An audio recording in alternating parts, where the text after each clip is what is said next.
매주 헌금함에 넣은 10,000원, 그중 어려운 이웃에게 돌아가는 돈이 단돈 500원이라는 사실 알고 계셨습니까? 지난 10년 사이 한국 교회를 조용히 떠난 사람이 140만 명입니다. 울산 인구 전체가 통째로 사라진 규모죠. 그런데 충격적인 건 따로 있습니다. 이 사람들, 신앙을 잃어서 떠난 게 아닙니다. 매주 손에 쥐고 헌금함에 넣던 그 10,000원이 어디로 흘러갔는지, 그 길을 하나씩 따라가 보면 우리가 몰랐던 진짜 정체가 드러납니다. 끝까지 보시면 이게 결코 남의 나라, 남의 종교 이야기가 아니라 바로 여러분의 노후와 맞닿아 있다는 걸 알게 되실 겁니다. 본격적인 이야기에 앞서 영상이 도움이 되셨다면 구독과 좋아요 한번 눌러주시면 큰 힘이 됩니다. 먼저 한 가지 사실부터 짚고 시작하겠습니다. 지난 10년 사이 한국 교회를 조용히 떠난 사람이 140만 명입니다. 2015년에는 약 967만 명이었습니다. 한국 개신교 인구가 가장 많았던 정점이죠. 그런데 2024년에는 828만 명으로 줄었습니다. 9년 만에 약 140만 명이 사라진 겁니다. 140만. 이 숫자 감이 잘 안 오실 겁니다. 울산광역시 인구가 약 110만 명입니다. 그러니까 울산 시민 전체가 통째로 사라지고도 그보다 더 많은 사람이 교회를 등진 셈입니다. 자, 여기서 많은 분들이 이렇게 생각하실 겁니다. 세상이 변해서 그런 거 아니냐? 요즘 누가 종교를 믿느냐? 신앙심이 식어서 떠난 거 아니냐? 그런데 아닙니다. 여기서부터가 진짜 이야기입니다. 이 사람들 대부분은 신앙을 잃어서 떠난 게 아닙니다. 믿음은 그대로인데 교회라는 건물에서만 발길을 끄는 사람들이 훨씬 더 많습니다. 이게 무슨 뜻인지 잠깐 짚어볼 필요가 있습니다. 신앙이 식은 게 아니라면 사람들이 등을 돌린 건 믿음이 아니라 다른 무언가라는 얘기가 되니까요. 이런 사람들을 부르는 이름이 따로 있습니다. 바로 가나안 성도입니다. 마음속 신앙은 있지만 교회에는 나가지 않는 사람들이죠. 그 수가 무려 226만 명입니다. 지금 한국 개신교인 10명 중 3명, 약 29%가 여기에 해당합니다. 출석부엔 동명이 이름이 올라 있습니다. 그런데 정작 그 자리는 비어있는 사람들입니다. 226만 명. 다시 말씀드리지만 신앙을 버린 게 아니라 교회에만 안 가는 사람이 이만큼이라는 겁니다. 앞서 사라졌다고 한 140만보다도 훨씬 큰 규모입니다. 그만큼의 사람들이 마음의 문은 닫은 채 서류상으로만 교인으로 남아있는 셈이죠. 진짜 무서운 건 이 비율이 변해온 속도입니다. 2012년만 해도 가나안 성도는 전체의 10.5%였습니다. 10명 중 1명꼴이었던 거죠. 그런데 2023년에는 약 29%까지 치솟았습니다. 10년 남짓한 사이에 거의 3배로 불어난 겁니다. 다시 말해 통계상으로는 여전히 교인이라고 잡혀 있어도 실제로 마음이 떠난 사람은 그 숫자보다 훨씬 많다는 뜻입니다. 우리가 알고 있던 140만이라는 이별의 규모가 사실은 빙산의 일각일 수 있다는 얘기입니다. 그래서 앞서 말씀드린 140만이라는 숫자조차 실제로는 가장 희망적으로 잡은 수치일 수 있습니다. 그렇다면 이들은 대체 왜 떠났을까요? 신앙을 잃어서가 아니라면 무엇이 이 많은 사람들의 발길을 돌려세운 걸까요? 첫 번째 단서는 의외로 아주 작은 돈, 매주 헌금함에 넣던 10,000원 한 장에 있습니다. 매주 예배 시간 손에 10,000원을 쥐고 헌금함에 넣어보신 적 있으실 겁니다. 혹은 부모님이 평생 그렇게 해오시는 걸 옆에서 지켜보셨을지도 모릅니다. 그 10,000원이 어디에 쓰이는지 한 번쯤 생각해 보신 적 있으신가요? 대부분은 막연히 어려운 이웃을 돕거나 좋은 일에 쓰일 거라 믿습니다.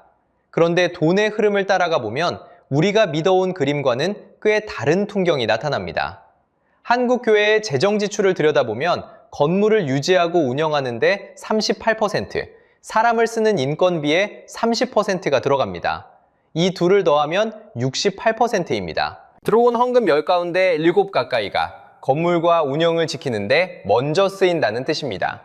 그렇다면 정작 어려운 이웃을 돕는 장학금과 구제비는 얼마일까요? 전체의 5%입니다. 10,000원으로 환산하면 단돈 500원입니다. 매주 넣은 10,000원 중에서 정말로 어려운 누군가에게 가닿는 돈은 동전 몇 입, 500원에 그친다는 이야기입니다. 이 숫자가 마음을 무겁게 만드는 이유가 있습니다. 사람들은 누군가를 돕는다는 믿음으로 그 돈을 냈습니다. 그런데 10,000원 중 9,500원은 사람이 아니라 건물과 운영으로 흘러갑니다. 더 깊이 들어가면 그 건물조차 온전히 교회의 것이 아닌 경우가 많습니다. 신도시에 세워진 교회들을 보겠습니다. 2기 신도시 종교용지에 들어선 104곳을 조사했더니 이 교회들이 짊어진 근저당, 쉽게 말해 은행빚의 담보가 약 5,100억에서 6,114억 원에 달했습니다. 전체의 70%가 대출로 지어진 셈입니다. 순서를 풀어보면 이렇습니다. 은행과 시공사가 먼저 부동산 사업을 설계해 건물을 올리고 성도들은 그 뒤에 입주해 매주 헌금으로 그 빚의 이자를 갚아나갑니다.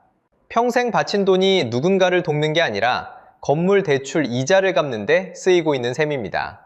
신앙의 헌신이 사실상 한 채의 부동산을 떠받치는 구조로 바뀐 겁니다.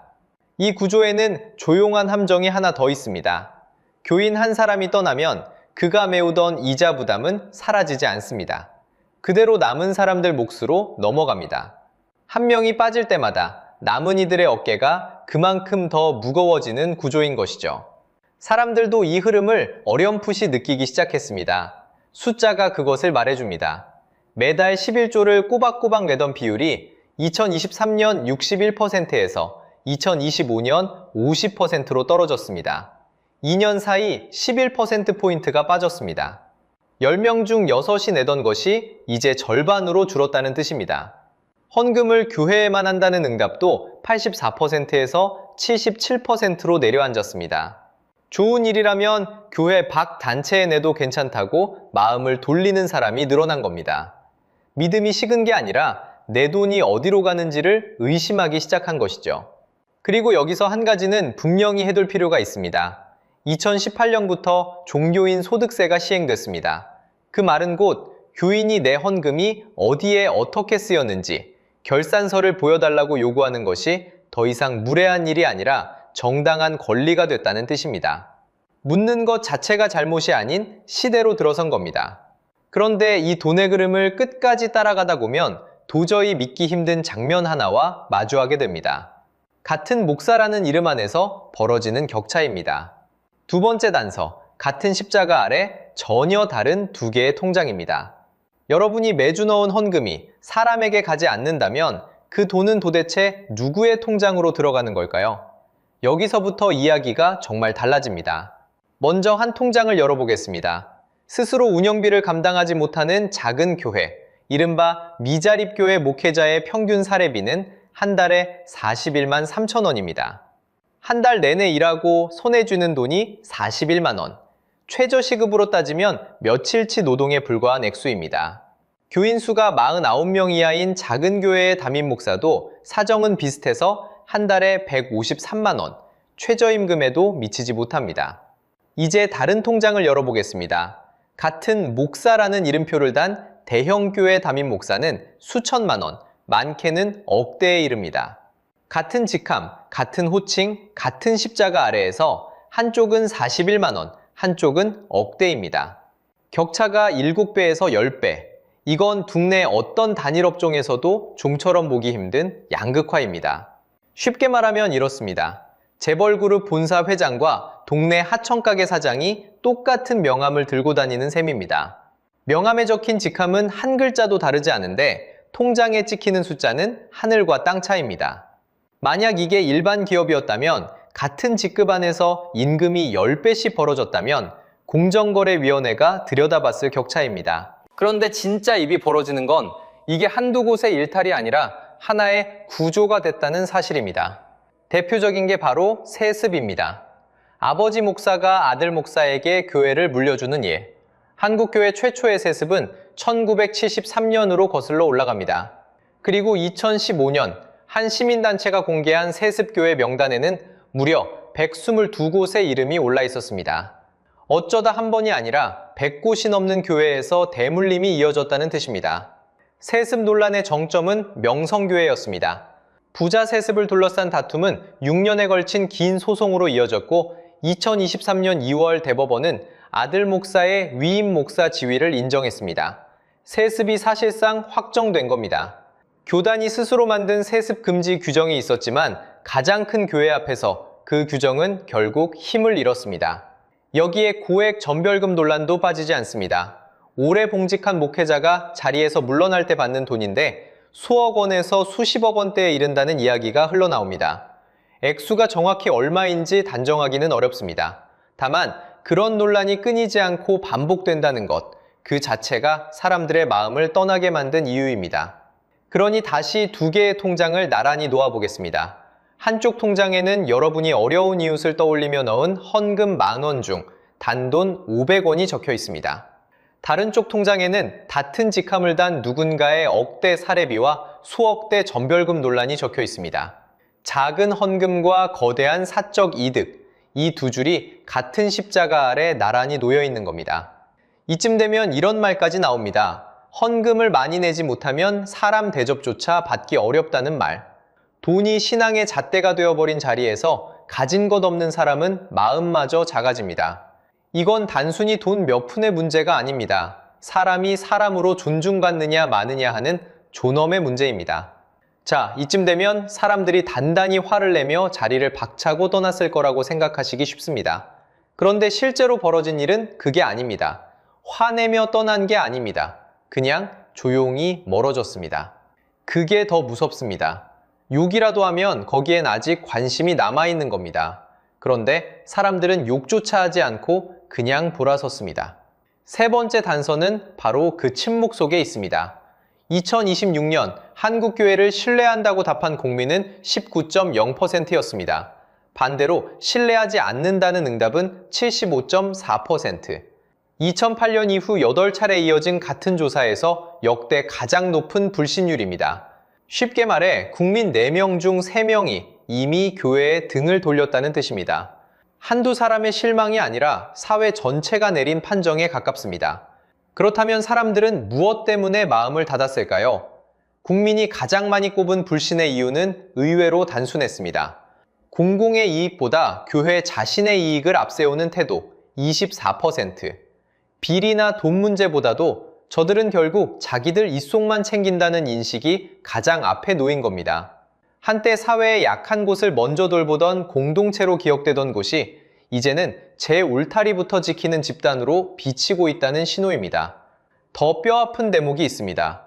코로나를 지나며 한 차례 크게 떨어진 신뢰는 그 뒤로도 좀처럼 회복되지 못했습니다. 전문가들이 지목한 핵심 진단은 교회가 방장의 정치와 맞물리면서 다시 신뢰를 끌어올릴 기회를 놓쳤다는 것입니다. 여기서 분명히 해둘 게 있습니다.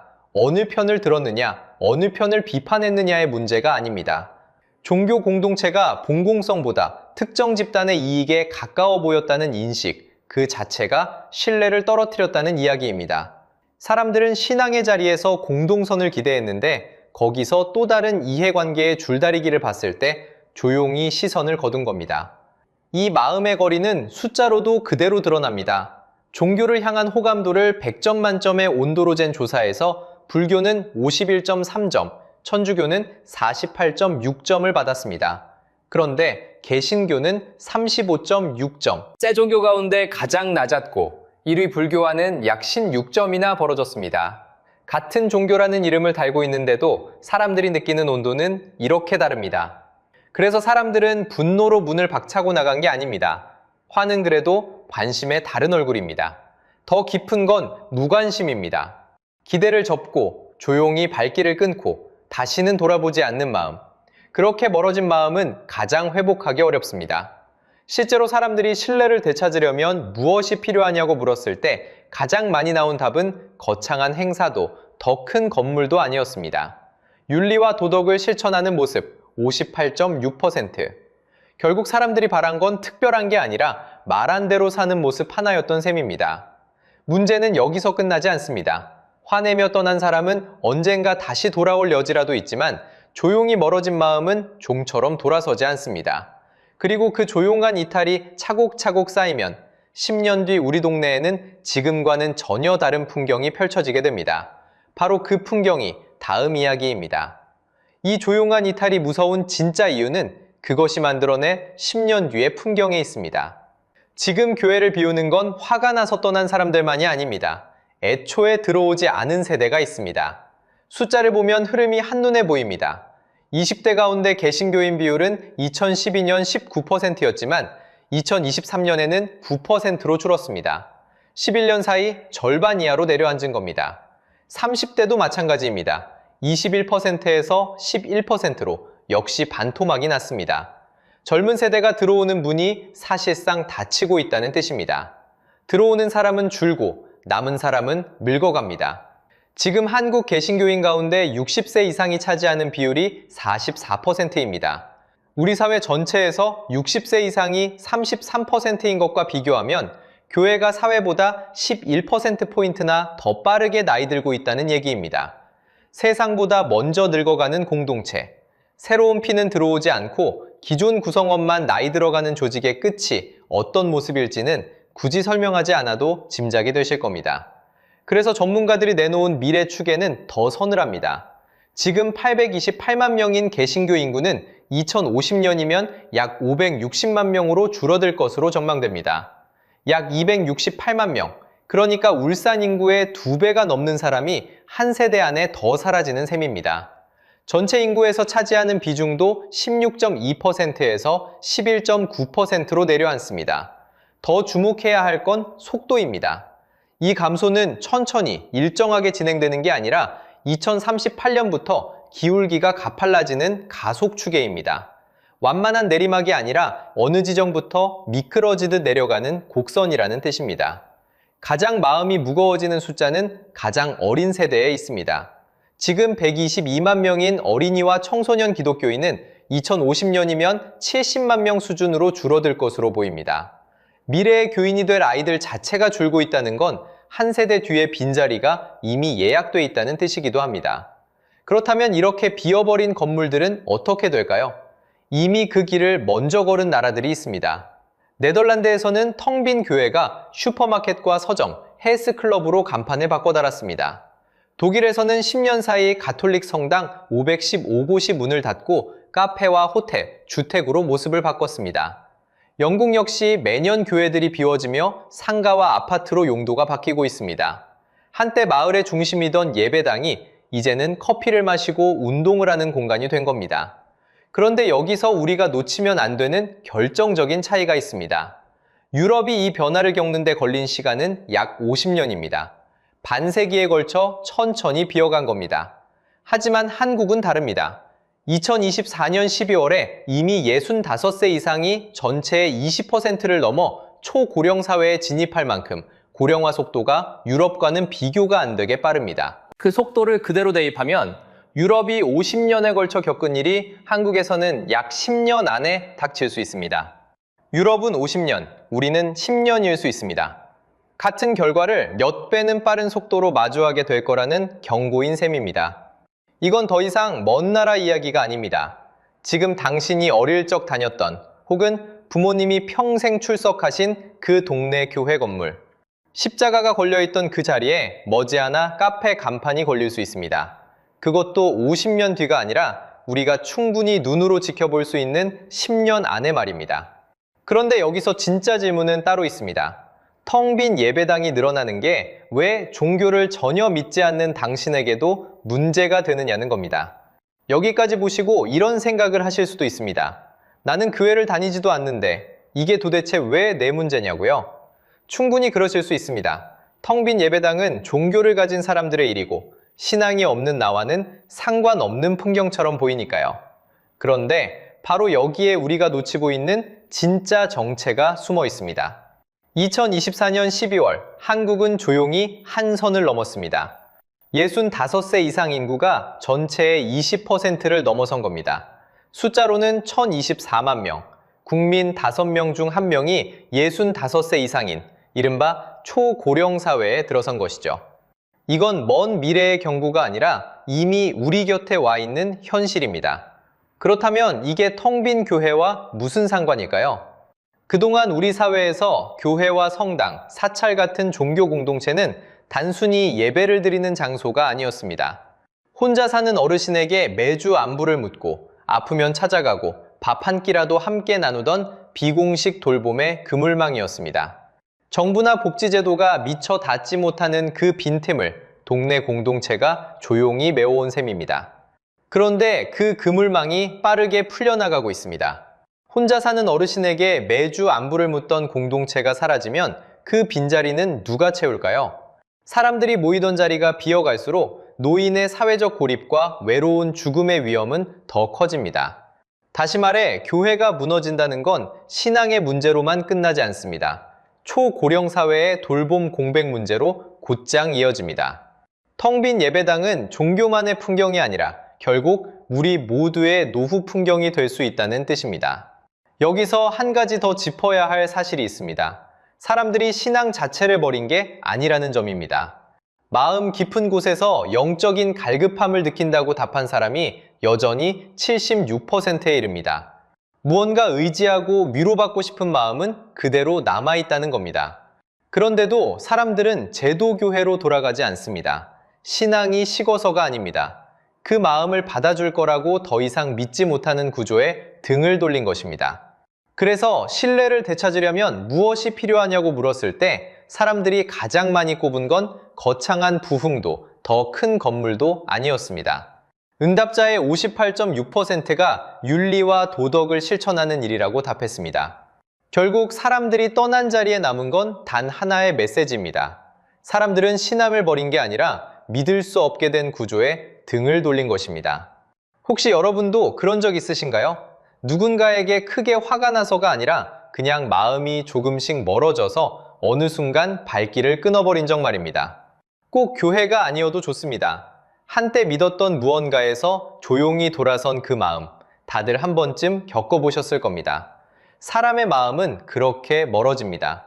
신소리로 다투고 떠나는 게 아니라 믿음이 사라진 자리에서 말없이 등을 돌리는 것이죠. 10,000원 중 500원에서 시작한 이 이야기는 결국 돈과 권력, 그리고 신뢰의 구조를 지나 우리 모두의 노후라는 자리에 닿았습니다. 다시 한번 기억해 주셨으면 합니다.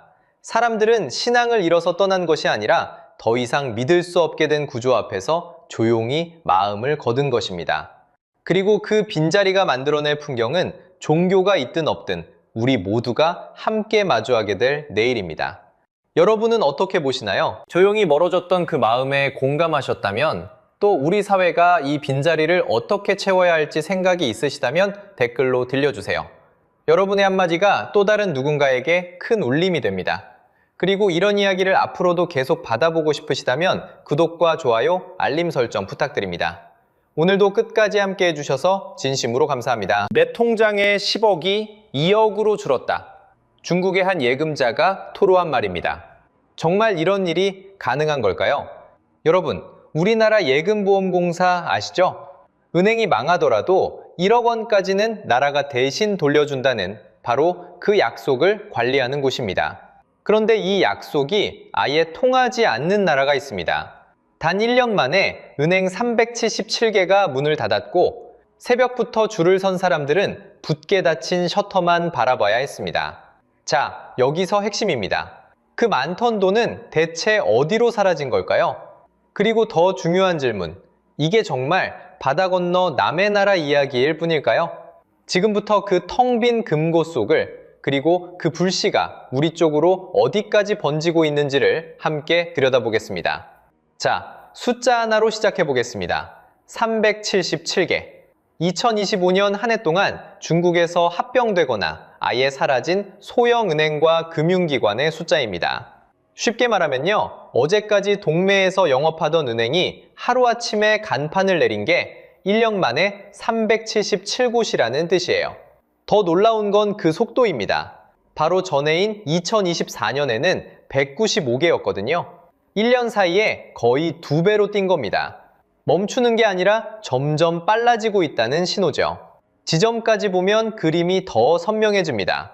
2025년 한 해에 중국 당국이 폐쇄를 승인한 은행 지점이 무려 9,661개였습니다. 전년의 약 3배예요. 쉽게 말하면요, 여러분 동네 골목마다 있던 은행 창구가 셋 중 하나꼴로 셔터를 내렸다고 생각해 보세요. 그 중에서도 농촌 상업은행 지점이 5,400개, 국유은행 지점도 962개가 포함되어 있었습니다. 그런데 여기서 한 가지는 짚고 가겠습니다. 지점이 닫혔다고 전부 망한 건 아닙니다. 중국도 우리처럼 스마트폰 결제, 그러니까 캐시리스로 빠르게 넘어가고 있거든요. 창구를 찾는 손님이 줄면 지점을 줄이는 건 자연스러운 흐름이기도 합니다. 그러니 9,661개를 전부 부도로 읽으면 그건 과장입니다. 다만 은행 자체가 1년에 377개씩 사라지는 건 캐시리스만으로는 설명이 안 됩니다. 자, 여기서 핵심입니다. 이 규모가 얼마나 심각한 건지 우리 이야기로 환산해 보겠습니다. 여러분, 2011년 부산저축은행 사태 기억하시나요? 그때 영업정지된 저축은행이 31곳이었습니다. 피해자가 약 3만 8천 명, 메우는 데 들어간 공적자금이 27조 원이 넘었어요.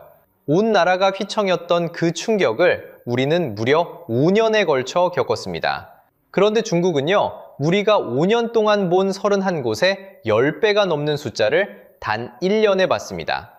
시간은 5분의 1로, 규모는 10배 이상으로. 상식적으로 생각하면 이건 정상적인 부조조정이라고 부르기 어렵습니다. 문 닫은 은행 셔터 앞에 새벽부터 줄을 선 사람들이 있었습니다. 내 통장 속 돈을 찾으려고요. 그 많던 돈은 대체 어디로 사라진 걸까요? 그런데 돈이 증발한 진짜 출발점은 놀랍게도 은행이 아니었습니다. 범인은 엉뚱하게도 여러분이 사는 그 아파트였습니다. 자, 그렇다면 도대체 아파트가 어떻게 은행 금고를 비울 수 있었을까요? 그 답을 찾으려면 2010년대 중국으로 잠깐 돌아가야 합니다. 그 시절 중국에서 아파트는 그냥 집이 아니었어요. 가장 확실한 재테크였습니다.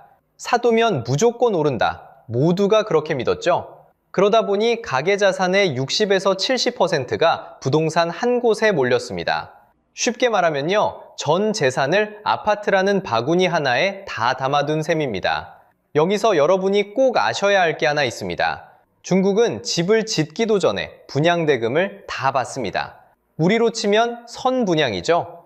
땅만 파놓고 모델하우스 도면만 보여주고 돈은 미리 꽂아두라는 겁니다. 개발사는 그렇게 받은 돈으로 집을 다 지을까요? 아닙니다. 그 돈으로 또 다른 땅을 삽니다. 그 땅에서 또 분양을 받고 그 돈으로 또 땅을 사고요. 쉽게 말하면 뒷사람 돈으로 앞사람 공사를 메우는 돌려막기였습니다. 자, 여기서 핵심입니다. 이런 구조는 집값이 계속 오를 때만 굴러갑니다. 새 분양이 멈추는 순간 음악이 꺼진 의자 뺏기 게임처럼 누군가는 반드시 주저앉게 돼 있어요. 이 거품의 정점에 헝다, 우리가 에버그란데라고 부르는 회사가 있었습니다. 이 회사가 쌓아올린 빚이 약 400조 원입니다. 한 해 나라 예산의 절반에 맞먹는 빚을 회사 하나가 짊어진 겁니다. 모두가 이 파티가 영원할 거라 믿었습니다. 착각이었죠. 2020년 8월 중국 정부가 부동산 개발사에 3대 레드라인이라는 빚장을 겁니다. 빚이 너무 많으면 더는 돈을 못 빌리게 막은 거예요. 쉽게 말하면 잘 쓰던 마이너스 통장 한도가 내일부터 0원이라는 통보였습니다. 돈줄이 끊기자 헝다는 버티지 못했어요. 결국 2024년 1월 홍콩 법원에서 청산 명령이 떨어집니다. 그런데 헝다가 끝이 아니었습니다. 비구이 위안 컨트리 가든이라는 회사는 한술 더 떴어요. 이 회사가 버려놓은 공사 현장이 무려 3,103곳, 헝다의 약 4배였습니다. 더 큰 폭탄이 옆에서 째깍거리고 있었던 거죠. 이 회사마저 2023년 디폴트, 빚을 못 갚겠다고 손을 들었습니다. 자, 이제 가장 마음 아픈 이야기를 해야겠습니다. 이 돌려막기가 멈추자 짓담한 집이 쏟아졌어요. 착공도 전에 이미 팔린 미완공 주택이 최소 4,800만 채입니다. 빈집까지 합치면 6,500만에서 8천만 채로 추정되고요. 상상해보세요. 어느 평범한 가정이 평생 모은 돈을 다 털어 분양을 받았습니다. 입주만 기다리며 도면 속 거실을 떠올렸겠죠. 그런데 공사는 어느 날 멈췄고 들어가 살지도 못하는 집을 위해 매달 대출이자만 꼬박꼬박 빠져나갑니다. 살 수도 팔 수도 들어갈 수도 없는 콘크리트 골조 앞에서 무너지는 마음. 여러분이라면 어떠셨을까요? 그런데 여기서 한 가지가 더 남습니다. 그 분양받은 가정도 그 거대한 개발사도 돈은 다 어딘가에서 빌려온 겁니다. 그 돈을 대준 곳이 바로 은행이었어요. 부동산이라는 벽돌 하나하나에 사실은 은행 돈이 그러니까 여러분 같은 예금자의 돈이 발려 있었던 거죠. 그래서 아파트가 무너지면 은행 금고로 금이 가는 다리가 놓이는 겁니다. 부동산이 무너진 건 알겠는데 왜 하필 은행 금고가 텅 비었을까요? 범인은 따로 있었습니다. 자, 그럼 이제 그 진짜 범인을 잡으러 가보겠습니다. 여기서 핵심은 돈이 어디로 흘러갔느냐입니다. 그 돈은 그냥 증발한 게 아니었어요. 누군가 미리 아주 조용히 금고 바닥에 구멍을 뚫어둔 겁니다.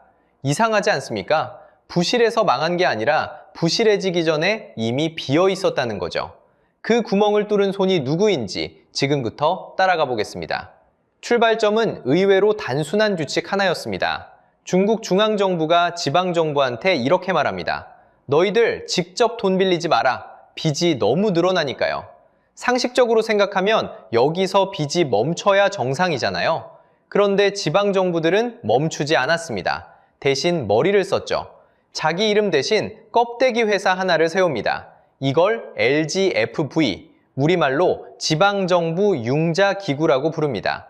쉽게 말하면요, 지방정부가 직접 손에 흙 안 묻히려고 만든 대리회사예요.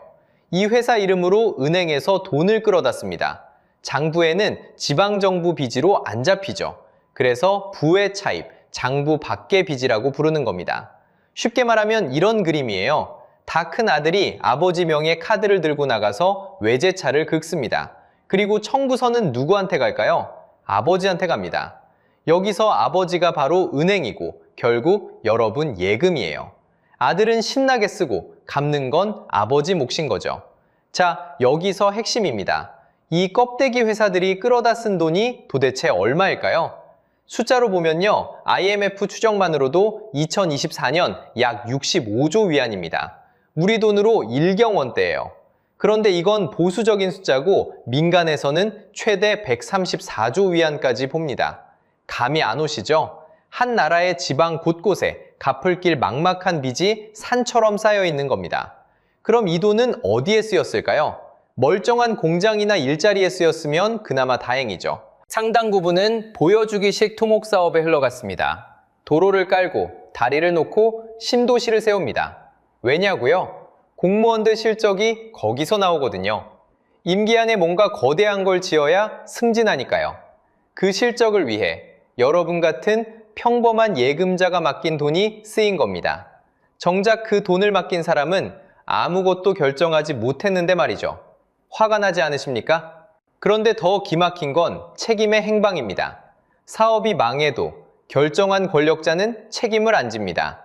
책임은 껍데기 회사가 지고 그 껍데기가 무너지면 은행이 떠안고 은행이 휘청이면 결국 예금자가 떠안습니다. 힘 있는 사람이 먼저 쓰고 힘없는 사람이 마지막에 갚는 구조예요. 여기에 결정타가 하나 더 있습니다. 은행이 이 빚을 메우려면 돈을 벌어야 하잖아요. 그런데 은행이 돈 버는 능력 자체가 무너졌습니다. 순이자 마진이라는 말 들어보셨을 거예요. 쉽게 말하면요, 은행한테는 예금이자가 재료비고 대출이자가 국밥 한 그릇 받는 값입니다. 그 둘의 차이가 은행이 남기는 마진이에요. 그런데 2025년 1분기 이 마진이 1.43%까지 떨어졌습니다. 역대 최저예요. 국밥집으로 치면 재료비 빼고 거의 안 남는 장사를 하고 있는 셈입니다. 빚은 산더미인데 그걸 메울 돈벌이는 바닥인 거죠. 그러면 부실은 점점 쌓일 수밖에 없습니다. 자, 그럼 마지막 질문 하나 드릴게요. 중국 정부가 공식으로 발표하는 은행 부실률 얼마인지 아십니까?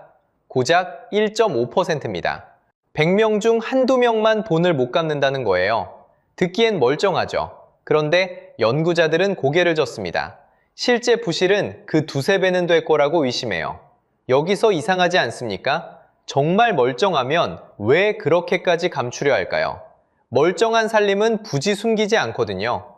그런데 이 부실을 중국은 어떻게 그렇게 오래 숨겨왔을까요? 그리고 마지막에 꺼낸 카드가 진짜 소름 돋습니다. 자, 앞에서 우리는 금고가 어떻게 비워졌는지 봤습니다. 그런데 이상하지 않으십니까? 그렇게 부실이 쌓였는데 어떻게 여태 멀쩡한 척 버틴 걸까요? 답은 의외로 단순합니다. 숨긴 겁니다. 은행은 떼인 대출, 그러니까 못 받을 게 뻔한 부실 채권의 만기를 계속 뒤로 밀어줍니다. 이걸 어려운 말로 롤오버라고 하는데요. 쉽게 말하면요, 갚을 돈을 안 갚아도 되게 기한만 자꾸 늘려주는 겁니다. 그럼 장부에는 어떻게 찍힐까요? 멀쩡한 대출로 찍힙니다. 썩은 사과를 버리지 않고 랩으로 예쁘게 포장해 다시 진열대에 올리는 거예요. 겉은 반들반들합니다. 안은 이미 골맞는데 말이죠. 그래서 공식 부실률은 1.5%라는데 연구자들은 그 두세 배를 의심하는 겁니다. 문제는 이 포장이 영원하지 않다는 거죠. 결국 정부가 직접 나섭니다. 2024년 11월 중앙정부가 10조 위안짜리 지방부채 정리 패키지를 발표했습니다. 숨겨둔 빚을 14조 위안대에서 2조 위안대로 줄이겠다는 목표였어요. 숫자로 보면요, 거대한 빚을 양지로 끌어내 정리하겠다는 선언입니다. 그런데 이게 근본 치료일까요? 아닙니다. 골문 부위를 도려낸 게 아니라 빚을 이쪽 주머니에서 저쪽 주머니로 옮긴 것에 가까워요. 부실은 어딘가에 그대로 남아 있습니다. 그 증거가 곧 터집니다. 2025년 12월 한때 중국 최대 건설사였던 완커마저 흔들렸어요. 20억 위안, 우리 돈 약 2,840억 원짜리 채권 만기를 못 막고 연장 위기에 몰렸습니다. 국제신용평가사 S&P는 곧바로 선택적 디폴트, 그러니까 사실상 일부 부도라는 딱지를 붙였습니다. 자, 여기서 핵심입니다. 정부가 마지막으로 꺼낸 카드는 따로 있었어요. 그건 금고를 다시 채우는 게 아니었습니다. 돈 그 자체를 손에 쥐는 거였어요. 바로 디지털 위안화입니다. 앞에서 말한 그 텅 빈 금고 기억하시죠? 채울 수 없다면 차라리 돈이 어디로 흐르는지를 전부 들여다보겠다는 발상입니다. 이 돈은 설계부터 다릅니다. 정부가 모든 거래를 실시간으로 추적할 수 있어요. 더 무서운 건 따로 있습니다. 돈 자체에 조건을 심을 수 있다는 거예요. 언제까지 써라, 어디서만 써라, 무엇에만 써라. 실제로 2021년 청두 같은 도시 시범 사업에서 만료일과 용도를 정해 나눠준 적이 있습니다. 상식적으로 생각하면요, 돈의 유통기한이 붙고 어디에 쓸지를 발행자가 정한다면 그건 과연 내 돈일까요? 너무 먼 이야기 같으십니까? 그럼 실제로 벌어진 일을 하나 보여드리겠습니다. 2022년 허난성에서 작은 시골은행 4곳의 예금이 통째로 묶였습니다. 동결된 돈만 약 400억 위안, 피해자는 무려 40만 명이었어요. 광역시 인구의 일부가 통째로 통장을 잃은 셈입니다. 화가 난 예금자들이 돈을 돌려달라며 모이려 했죠. 그런데 그들이 모이기도 전에 이상한 일이 벌어집니다. 시위하려던 예금자들의 방역 건강 코드가 갑자기 빨간색으로 바뀐 거예요. 코로나 시절 빨간 코드는 곧 이동 금지였습니다. 항의하러 가야 할 사람들의 발이 디지털 신호 하나로 묶인 겁니다. 나중에 이게 조작으로 드러나 공무원 5명이 징계를 받았어요. 생각해보세요. 사람의 이동을 코드 하나로 막을 수 있었다면요. 돈의 흐름도 손끝으로 통제하는 일이 이론적으로 결코 불가능한 게 아닙니다. 여러분의 돈이 정말 여러분 것인지 다시 묻게 되는 지점이죠. 여기까지 보면 결국 중국이라서 가능한 일 아니냐고 생각하실 겁니다. 그런데 자, 여기서 핵심입니다. 방금 본 그 불씨가 지금 우리 쪽으로 번지고 있습니다. 옆집에 불이 났는데 우리 집 반장만 안전하다고 장담할 수 있을까요? 저는 못합니다. 왜 그런지 숫자로 보면요, 생각보다 우리는 가까이 서 있습니다. 먼저 여러분 통장과 직접 닿는 이야기부터 하겠습니다. 한국의 예금자 보호 한도가 올해 9월 1일부터 바뀌었습니다. 5천만 원에서 1억 원으로 올랐습니다. 무려 24년 만의 인상입니다. 반가운 소식이죠? 그런데 여기엔 함정이 하나 숨어 있습니다. 1억까지만 보장된다는 말은 그걸 넘는 돈은 보장되지 않는다는 뜻이기도 합니다. 쉽게 말하면요, 한 은행에 2억을 넣어두셨다면 그중 1억은 무방비 상태인 거예요. 은행이 무너지는 그 순간 초과분은 누구도 책임지지 않습니다. 평생 모은 퇴직금을 한 통장에 넣어둔 분들, 지금 가슴이 철렁하실 겁니다.